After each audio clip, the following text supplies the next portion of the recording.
Hi guys, welcome to Shiraz blog 14. എന്തൊക്കെയുണ്ട് കൂട്ടുകാരെ വിശേഷം? സുഖമല്ലേ എല്ലാവർക്കും? അപ്പോൾ ഇന്നൊരു ഈ വൈകുന്നേരത്തെ ഒരു ചെറിയൊരു കാഴ്ച നിങ്ങൾക്ക് വേണ്ടിയിട്ട് എത്തിക്കാമെന്ന് വിചാരിച്ചു. നല്ല മനോഹരമായ ബീച്ചും പരിസരവും ഒന്ന് നിങ്ങളിലേക്ക് എത്തിക്കാമെന്ന് വിചാരിച്ചു. അപ്പോൾ നമ്മൾ കണ്ണൂർ ബീച്ചിൽ പോയിട്ടുണ്ടായിരുന്നു. അപ്പോൾ പോയപ്പോൾ വിചാരിച്ചു പോയെന്നതും അവിടുത്തെ കാഴ്ചകളൊക്കെ നിങ്ങളിലേക്കും കൂടി എത്തിക്കാമെന്ന് വിചാരിച്ചു. അപ്പോൾ വീഡിയോ ഫുള്ളായി വാച്ച് ചെയ്യുന്നതിന് തൊട്ട് മുന്നേ എന്നെ ചാനൽ സബ്സ്ക്രൈബ് ചെയ്യാതെയാണ് നിങ്ങൾ കാണുന്നതെങ്കിൽ ഒന്ന് ചാനൽ സബ്സ്ക്രൈബ് ചെയ്യുന്ന സപ്പോർട്ട് ചെയ്യണേ കൂട്ടുകാരെ. അപ്പോൾ നമുക്ക് വീഡിയോ ഫുള്ളായി കണ്ടാലോ. അപ്പോൾ നമ്മൾ എത്തിയിട്ടുണ്ടായിരുന്നത് ഒരു 3 മണി ആ ഒരു ടൈമിനാണ് നമ്മൾ എത്തിയിട്ടുണ്ടായിരുന്നത്. അപ്പം തന്നെ കുറച്ച് റഷായിരുന്നു. പിന്നെ ഇപ്പോൾ വെക്കേഷനും കൂടി ആയതുകൊണ്ട് നല്ല തിരക്കുണ്ട് ബീച്ചിൽ. നല്ല ഉപ്പിലിട്ടതും അതുപോലെ ബജി, മുളക് ബജി, കോളിഫ്ലവർ, അങ്ങനെ എല്ലാ ഐറ്റംസും ഉണ്ട്. നമുക്ക് എന്താ വേണ്ടതെന്ന് വെച്ചാൽ എല്ലാം തട്ടുകടി തന്നെ ഉണ്ട്. നമുക്ക് ഇങ്ങനെ നടന്ന് കാഴ്ചകൾ കണ്ടുകൊണ്ട് തിന്ന് നടക്കാം. അത്രയും മനോഹരമായിരുന്നു. പിന്നെ നമുക്ക് ഒട്ടകത്തിൻ്റെ മേലെ കയറി പുറത്ത് കയറിയിട്ട് യാത്ര ചെയ്യണമെന്നുണ്ടെങ്കിൽ അതും അവിടെ ഉണ്ട്. നല്ല സുഗമമായ യാത്ര എന്ന് പറയാം, മനസ്സിലായോ? ബീച്ചൊക്കെ കണ്ട് ഒട്ടകത്തിൻ്റെ പുറത്തൊക്കെ കയറി ഇങ്ങനെ ഒരു മനോഹരമായ ഒരു യാത്ര. അപ്പോൾ നമുക്ക് അതൊക്കെ ഒന്ന് ഫുള്ളായി കാണാം. എന്നിട്ട് അഭിപ്രായങ്ങളൊക്കെ അറിയിക്കണേ.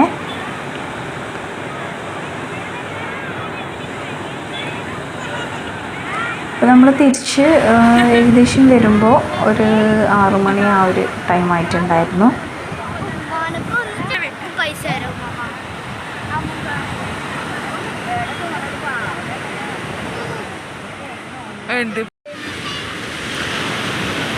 ഇവിടെ കുതിര സവാരിയും ഉണ്ടാവാറുണ്ട്. പക്ഷെ ഇപ്രാവശ്യം പോയപ്പോൾ അതിനെ കണ്ടില്ലായിരുന്നു. എന്താണെന്നുള്ളത് ഞാൻ അന്വേഷിച്ചിട്ടൊന്നുമില്ല.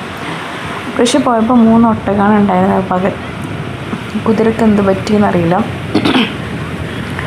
കുതിര സവാരി നടത്തണമെങ്കിലും അവിടെ ഫസ്റ്റ് ഒന്ന് പേ ചെയ്തിട്ടാണ് സവാരി ഉണ്ടാവാറ്. അതുപോലെ തന്നെ ഇവിടെ ഒട്ടകത്തിൻ്റെ പുറത്ത് വീണ് അവിടെ ഒരു എമൗണ്ട് അടച്ചിട്ട് നമ്മൾ പോവാറാണ്.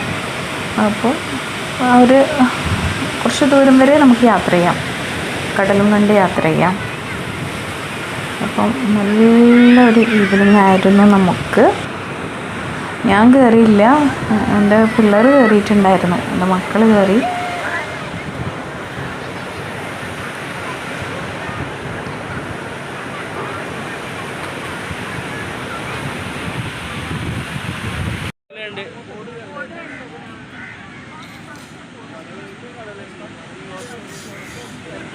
ഒരു ഇതുണ്ടല്ലോ കുടുംബശ്രീക്കാരൻ.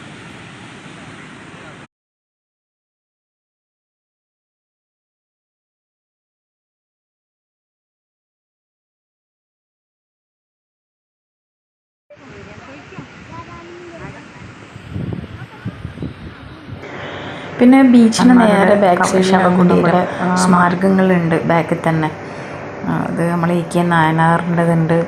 അങ്ങനെ ഒരുപാട് വലിയ വ്യക്തികളെ ശവകുടീരാണ് പയ്യാമ്പള്ളി ബീച്ചിൻ്റെ ബാക്കിൽ കാണുന്നത്. അപ്പോൾ അതും കൂടി ഇങ്ങനെ ആ കൂട്ടത്തിലൊന്ന് സന്ദർശിച്ചിട്ടാണ് നമ്മൾ പോയിട്ടുണ്ടായിരുന്നത്. അങ്ങനെ നമ്മൾ പോകേണ്ട ടൈമായി. ഏകദേശം 6 മണിയായിരുന്നു. 6 മണിയാകുമ്പോഴത്തേക്ക് ബീച്ചൊക്കെ ഏകദേശം നിറഞ്ഞിരുന്നു, മനസ്സിലായോ? നിറഞ്ഞെന്ന് വെച്ചാൽ ഒരുപാട് ആൾക്കാരായിട്ട് നല്ല റഷായി വന്ന്. കാരണം ഇനിയിപ്പോൾ രാത്രി കുറേ ടൈം വരെ ഇവിടെ ഒരുപാട് ആൾക്കാരുണ്ടാവും എൻജോയ് ചെയ്യാൻ വേണ്ടിയിട്ട്. പാട്ടും കുത്തലായിട്ട് രാത്രി ഒരുപാട് ആൾക്കാർ വരികയും ചെയ്യും, ആസ്വദിക്കുകയും ചെയ്യും. അങ്ങനെ നിങ്ങൾക്ക് വരാൻ ആഗ്രഹം ഉണ്ടെങ്കിൽ ഇൻഷാ അല്ലാഹ് നിങ്ങൾക്ക് നമ്മുടെ ബീച്ചിലേക്ക് വരാം. പയ്യാമ്പള്ളി ബീച്ച് എല്ലാവർക്കും അറിയണ്ട, ആരോട് ചോദിച്ചാലും പറഞ്ഞുതരും. അങ്ങനെ നമ്മൾ ടൈമായി ഒരു പിന്നെ ലൈമൊക്കെ കുടിച്ച് കോളിഫ്ലവറിൻ്റെ ബജിയൊക്കെ തിന്ന് അങ്ങനെ യാത്ര ചെയ്യാം നമ്മൾ. അപ്പോൾ നെക്സ്റ്റ് വീഡിയോയിൽ കാണാം. ടാറ്റാ, ബൈ.